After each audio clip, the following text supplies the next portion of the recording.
शिवांश पे। चलिए ये मेरा सेकंड चैनल, चलिए हम लोग को सपोर्ट कीजिएगा। चलिए आज हम लोग पढ़ेंगे सेल मतलब आज हम लोग बच्चों पढ़ेंगे कोशिका, मतलब हम लोग कोशिका के बारे में अध्ययन करेंगे। ये हम लोग का पार्ट 1 पार्ट 2 ऐसे करके हम लोग का पार्ट्स में सेल हम लोग इस बार पढ़ेंगे। तो चलिए हम लोग बात करेंगे सेल की। तो हम लोग इस वीडियो में सेल पढ़ेंगे। ये सेल बहुत अच्छा होगा, क्लास 9 के बच्चों का रिवीजन भी हो जाएगा, प्रिपेयर भी हो जाएगा और बाकी एग्जाम में भी आप लोगों के बहुत काम देगा। तो चलिए हम सेल को शुरू करते हैं। देखिए कोशिका के बारे में ज्यादा मुख्य रूप से नहीं पूछता है। सेल का आपका थ्योरी पूछ देता है, सेल के खोज किसने किसने किया वो पूछ देता है, डेट ज्यादा नहीं पूछता है। चलिए हम लोग शुरू करेंगे। उससे पहले हम लोग जानेंगे, हम लोग को पढ़ना बायो है, तो हम लोग यहाँ पे लगातार बायो का क्लास करेंगे बायोलॉजी का। तो बायोलॉजी का मतलब होता है जंतु विज्ञान। जंतु विज्ञान को बायोलॉजी को 2 भागों में बांटा गया है। बायोलॉजी को मतलब प्राणी का अध्ययन करना बायो कहलाता है। बायो को 2 भाग में बांटा गया है। जीवित कौन करना है, एनिमल और प्लांट। तो एनिमल का अध्ययन जूलॉजी यानी कि जंतु विज्ञान जूलॉजी कहलाता है, और बॉटनी यानी पादपों का अध्ययन, पादप जानते हैं पौधे, पेड़ पौधे का अध्ययन कहलाता है। अब हम लोग बात करेंगे सेल की। वीवीआई क्वेश्चन बना के लिखिएगा। ये जो सेल है, सेल क्या है? तो देखिए सेल का हिंदी होता है कोशिका। Cell is the structure and fundamental unit of life. मतलब क्या है, कोशिका प्रत्येक जीव का धनात्मक एवं ऋणात्मक इकाई है। मतलब आपसे सेल पूछ दे क्या है तो सीधे आप याद रखिएगा, cell is the unit of life. कोशिका सारे प्राणी का एक जीवित प्राणी का भौतिक इकाई है। Cell is the structure and fundamental unit of life. सबसे पहले अगला हम टॉपिक में बात करेंगे माइक्रोस्कोप की। देखिए कोशिका के बारे में पढ़ना सूक्ष्मदर्शी यानी कि माइक्रोस्कोप के कारण ही संभव हुआ। माइक्रोस्कोप का निर्माण नहीं होता तो कोशिका के बारे में हम लोग अध्ययन ठीक से नहीं कर पाते कि कोशिका क्या है, इसके बारे में हम लोग अध्ययन नहीं कर पाते। पर जब से ये माइक्रोस्कोप का निर्माण हुआ, ये माइक्रोस्कोप क्या करता है कि कोशिका को एकदम अच्छे से हम लोग देख पाते हैं माइक्रोस्कोप के कारण से। अब हम लोग बात करेंगे सबसे पहले कोशिका के थ्योरी के बारे में। तो बात करेंगे हम लोग का सबसे पहला साइंटिस्ट है, नाम है रॉबर्ट हुक। रॉबर्ट हुक अब आप कैसे याद रखिएगा, सेल को हुक से देखा जाता है। हुक छोटे चीज को देखने का काम आता है। सेल बहुत छोटा होता है। हमारा बॉडी करोड़ों और वो कोशिका यानी कि सेल से मिलकर बना है। तो देखिए बच्चों आप लोग याद रखिएगा रॉबर्ट हुक। तो रॉबर्ट हुक ने क्या किया, सबसे पहले बात करें रॉबर्ट हुक। रॉबर्ट हुक ने मृत कोशिका यानी कि डेड सेल मतलब जो कोशिका जीवित नहीं है, मरा हुआ है, यानी कि डेड सेल यानी कि मृत कोशिका की खोज रॉबर्ट हुक ने किया। अब आपसे पूछ देगा मृत कोशिका की खोज किसने की, रॉबर्ट हुक ने। कब की, 1665 में। क्या चीज के अंदर जैसे कि कॉर्क। दोस्तों ये कॉर्क क्या होता है, तो देखिए हम लोग बात करेंगे कि कॉर्क क्या होता है। जैसे कि ये आपका एक पेड़ है, ये पेड़ है, पेड़ का एक मोटा सा टहनी है, और ये मोटा सा टहनी, ये पेड़ का जो मोटा सा टहनी है, कुछ ऐसा समय आएगा कि भूरा कलर का ये पूरा इधर का हो जाता है। अब ये भूरा हो जाता है उसके बाद ये मर जाता है, डेड हो जाता है। तो ये जो डेड हो जाता है इसी को कॉर्क कहते हैं, इसी को स्लाइस को। तो रॉबर्ट हुक ने क्या किया, एक छोटा सा स्लाइस लिया, स्लाइस को क्या किया, ये कॉर्क, ये क्या है बच्चों कॉर्क। तो ये कॉर्क को क्या किया रॉबर्ट हुक ने, कॉर्क को एक स्वयं से स्वर्ण निर्मित माइक्रोस्कोप, स्वर्ण निर्मित सूक्ष्मदर्शी। स्वर्ण निर्मित सूक्ष्मदर्शी कहने का अर्थ है मतलब स्वयं निर्मित, यानी कि स्वयं निर्मित मतलब खुद से बनाया हुआ सूक्ष्मदर्शी यानी कि माइक्रोस्कोप। तो खुद से बनाया हुआ सर्वप्रथम रॉबर्ट हुक ने खुद से माइक्रोस्कोप बनाया और उसमें 2 लेंस लगाया। एक लेंस नेत्र के पास जहाँ से दिखते हैं, एक लेंस ऑब्जेक्ट यानी कि वस्तु जहाँ से दिखते हैं। तो उन्होंने सबसे पहले जहाँ से वस्तु को देखा जाता है वहाँ पर उन्होंने कॉर्क रखा। कॉर्क क्या है, पहले बोतल में, पुराने जमाने में जैसे कि बोतल कुछ इस शेप का होता है, ये जो बोतल है लगभग, ये बोतल में ढक्कन नहीं आता था, तो लोग सब पेड़ के स्लाइस को काट के ऐसा फिल्म मूवी सब में देखो बना के इसको ऐसा तो बंद कर कस देता था। तो रॉबर्ट हुक वही कॉर्क ऐसा ही ढक्कन था, कहाँ से आया, पेड़ के स्लाइस, उसी को लेके स्वर्ण निर्मित सूक्ष्मदर्शी के नीचे रखा और उसको रखा तो जूम करने में उसको कुछ इस तरह का स्ट्रक्चर दिखा जिसमें उससे कमरा दिखा, एकदम मधुमक्खी का छाता देखे होंगे, छोटा छोटा कमरा दिखा। अभी जो छोटा छोटा कमरा है तो देखिए लैटिन भाषा में छोटा छोटा कमरा को सेल कहते हैं। हम लोग इंडियन साइंटिस्ट होता था, तो छोटा छोटा कमरा था, इसका नाम सेल का जगह लिख देता टीनी रूम।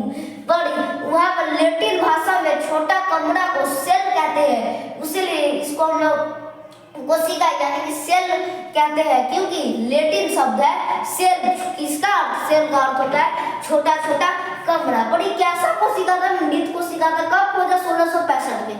अब 1665 में रॉबर्ट हुक ने खोजने के बाद उसीलिए रॉबर्ट हुक ने सर्वप्रथम कोशिका की खोज की, उसीलिए कोशिका का अध्ययन स्टडी ऑफ सेल साइटोलॉजी कहलाता है। ऐसा पूछ देगा स्टडी ऑफ सेल क्या है? स्टडी ऑफ सेल साइटोलॉजी कहलाता है।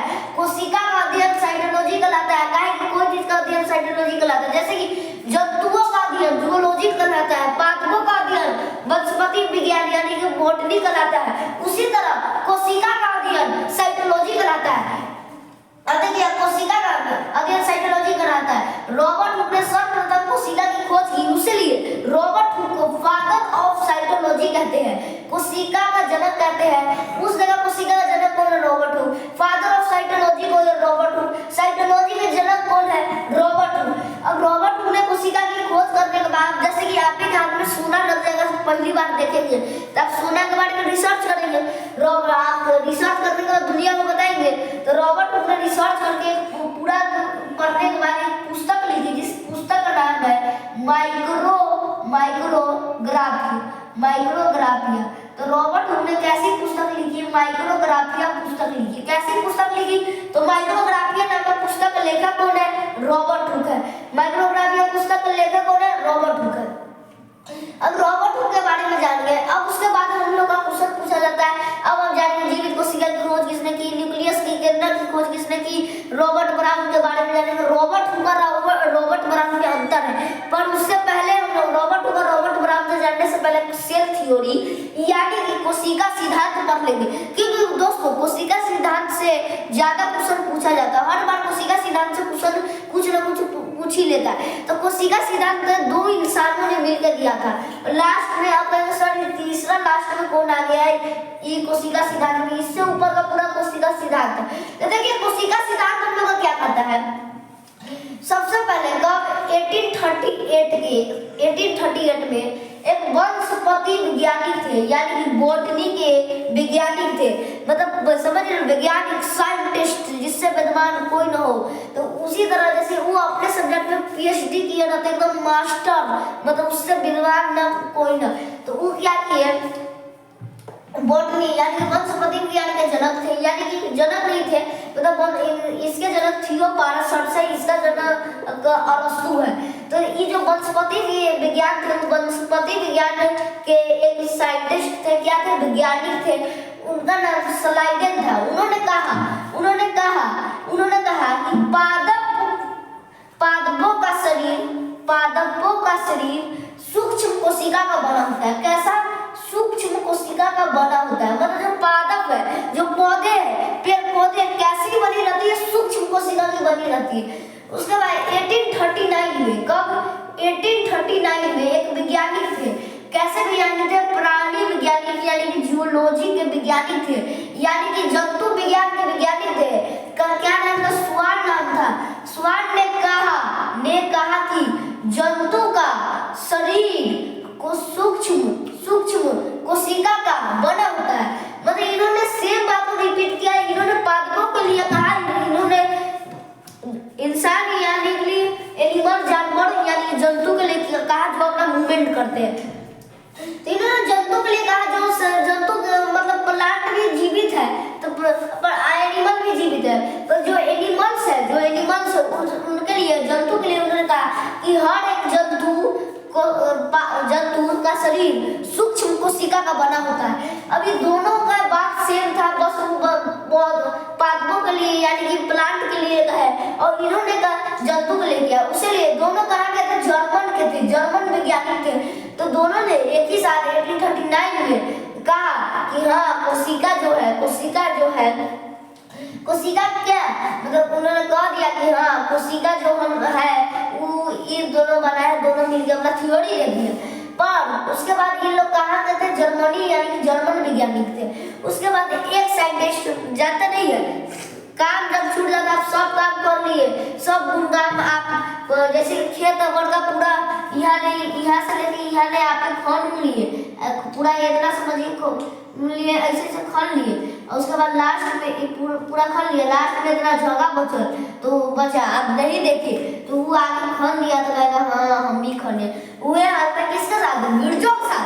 तो 1855 में 1859 में एक साइंटिस्ट थे विरजो ने कहा, अब देखिए क्या कहा विरजो ने कहा कि आप दोनों भैया आप दोनों एक चीज कहना छोड़ दिए, नई कोशिका का निर्माण पहले से ही मौजूद कोशिका से होता है, मतलब जो नया कोशिका जैसे ई कोशिका है उसके बाद यहाँ पर कोशिका नहीं है तो फिर एक कोशिका निर्माण हो गया, वो कैसे हुआ पहले से ही मौजूद जो कोशिका था उससे ही नई कोशिका हुआ। उनका कहने का अर्थ था कोशिका विभाजन यानी कि सेल डिवीजन, उनका कहने का अर्थ हम लोग सेल डिवीजन भी पढ़ेंगे। अब हम लोग बात करेंगे अगले साइंटिस्ट के अगले टॉपिक पे विचार करेंगे। सबसे पहले अब हम लोग बात करेंगे रॉबर्ट ब्राउन की। देखिए रॉबर्ट ब्राउन एक साइंटिस्ट थे, कहाँ के साइंटिस्ट थे, जर्मन साइंटिस्ट थे, मतलब जर्मन विज्ञानी थे। कौन रॉबर्ट ब्राउन।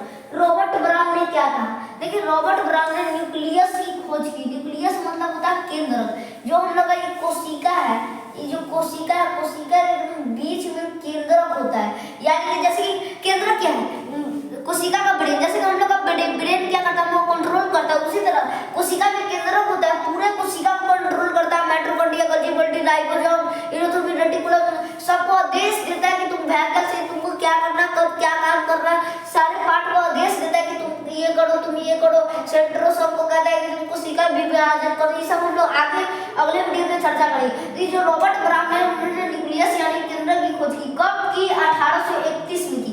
डेट मायने नहीं रखता, डेट आपसे नहीं एग्जाम में पूछता, पर नाम जरूर साइंटिस्ट का पूछ देता है। रॉबर्ट ब्राउन ने क्या की केंद्र की खोज की 1831 में की। कहाँ से की, ओरिजिन नामक पेड़ था। ओरिजिन नामक पेड़ के जड़ का स्लाइस के टुकड़ा को माइक्रोस्कोप के नीचे रख के किया। ये माइक्रोस्कोप नहीं सूक्ष्मदर्शी के नीचे रख के किया। सूक्ष्मदर्शी आपको पता है सबसे पहले रॉबर्ट हुक ने बनाया, उसके बाद उस रॉबर्ट को एंटी वान लीवेनहुक ने बताया, उसके बाद लास्ट में नॉन और ईद उसका ने इलेक्ट्रॉन सूक्ष्मदर्शी का आविष्कार किया।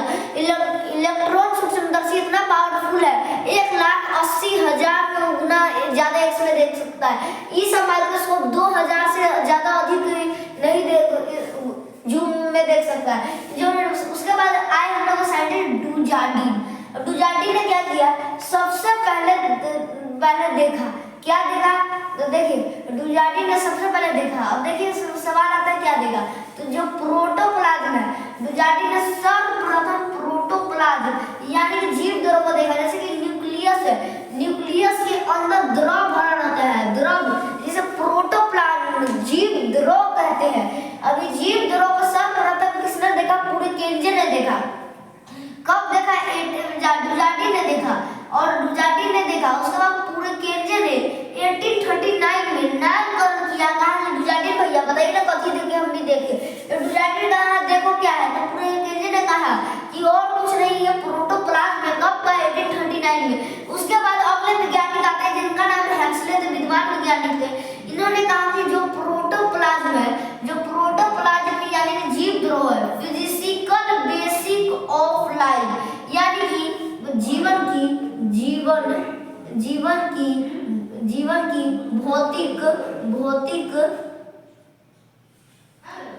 भौतिक आधार है। मतलब उन्होंने कहा कि जो ये जीव द्रव है, जो जीव द्रव है, जो ये जीव द्रव है, ये जीवन का भौतिक आधार है, यानी कि जीव द्रव को फिजिकल बेसिक ऑफ लाइफ हेक्सले ने बताया। उसके बाद बात करेंगे एंटी वान लीवेनहुक। ये एंटी वान लीवेनहुक बहुत महान ग्रेटेस्ट वैज्ञानिक थे। सबसे पहले हम लोग पढ़े थे कि रॉबर्ट हुक ने कोर के अंदर में से 1665 में 1665 में मृत कोशिका की खोज की। उसके बाद आते हैं एंटी वान लीवेनहुक ने, जिसने 1674 में जीवित कोशिका अलाइव सेल की खोज की। कब की, 1674 में की। क्या की, सबसे पहले उन्होंने कंपाउंड माइक्रोस्कोप यानी कि कंपाउंड सूक्ष्मदर्शी का आविष्कार किया। जब उन्होंने कंपाउंड सूक्ष्मदर्शी का आविष्कार कर लिया तो तालाब का पानी में से माइक्रोस्कोप में तालाब का पानी रख के उन्होंने देखा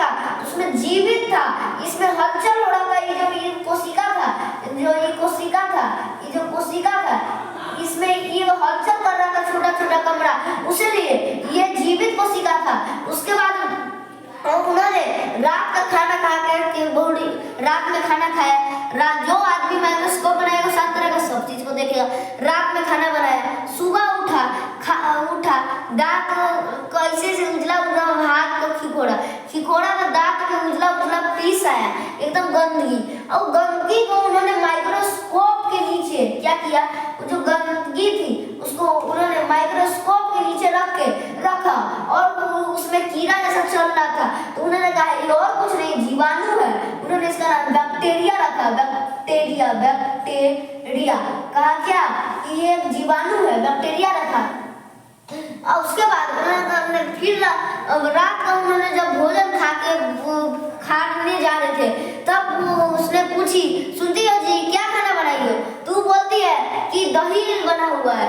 तो वो क्या करता है कि रुको, खाने से पहले मैं कुछ देखना चाहता हूँ। तो उसने क्या किया, दही को यानी कि जो कर्ड होता है, दही को एक यहाँ पर सूक्ष्मदर्शी कंपाउंड सूक्ष्मदर्शी के नीचे क्या चीज को रखा, दही को रखा।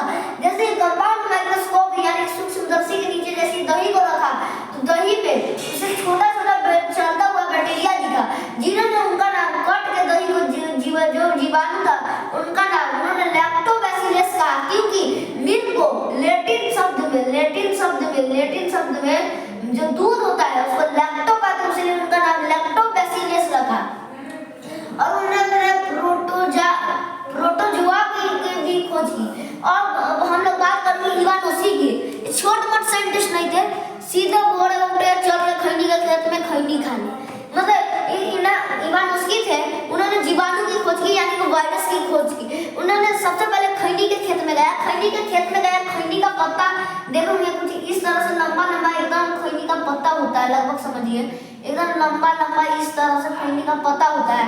तो खैनी का पत्ता को उन्होंने दाग देखा इस तरह से, और दाग देखा, उसके बाद उसको लेके रगड़ दिए इस पे। अगले दिन कुछ दिन बाद आए तो देखे यहाँ पर दाग हो गया। उन्होंने कहा ये क्या हुआ, सब फैला है, फैल गया, मतलब ये क्या हुआ, ये क्या हुआ, फैल गया, संक्रमण हुआ है। तो उन्होंने कहा ये और कुछ नहीं, एक दूसरे में फैलता है, इधर से उधर जाता है, उससे this is the called virus. खैनी के खेत में उन्होंने वायरस की खोज की। और वायरस क्या है, अकोशिकीय जीव है। मतलब अकोशिकीय जीव कहने का मतलब है वायरस के पास खुद का कुछ नहीं होता है, उसका जो सेल वाल भी नहीं होता है। उस वायरस सजीव और निर्जीव की बीच की कड़ी है, मतलब सजीव और निर्जीव, मतलब वायरस मृत है। आप कहेंगे वायरस मृत है, फैला कैसे?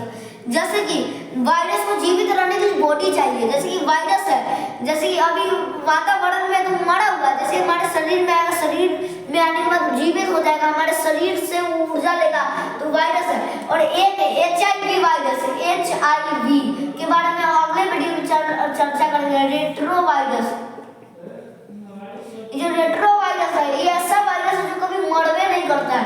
इसके बारे में हम लोग अगले वीडियो में चर्चा करेंगे कि जो वायरस का केंद्रक होता है वो दो तरह का होते हैं, DNA, RNA, ये सब अगले वीडियो में चर्चा करेंगे। और एक ऐसा भी वायरस है जो क्या करता है, गंगा के नदी में बैक्टीरिया कभी नहीं आता है, क्योंकि वो वायरस गंगा के नदी के सारे बैक्टीरिया को खा जाता है।